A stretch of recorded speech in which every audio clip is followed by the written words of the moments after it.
ton jardin. Bienvenue à l'Académie 3 tonnes. Nous allons explorer ensemble dans cet enseignement l'histoire de l'alimentation.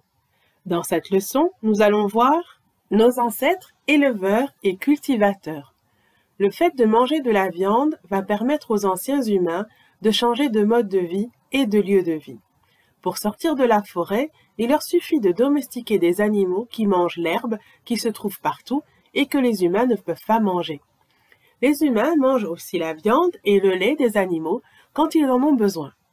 De la même manière, le fait de pouvoir manger et surtout stocker des graines fait qu'ils n'ont plus besoin de bouger ailleurs, même dans des endroits où il fait très froid ou très sec.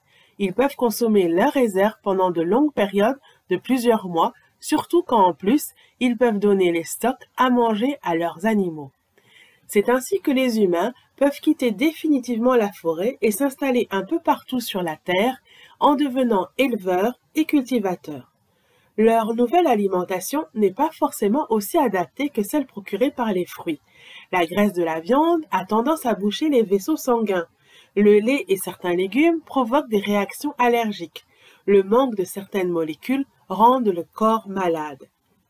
Pourtant, de façon globale, ces nouvelles habitudes alimentaires, si elles ont diminué la qualité de leur alimentation comparée à celle d'un animal dans la nature, elles ont en contrepartie permis de l'augmenter en quantité et de donner au cerveau humain suffisamment de sucre pour qu'il puisse surfonctionner, surtout que son code ADN semble s'être doucement adapté au cours des dernières centaines de milliers d'années.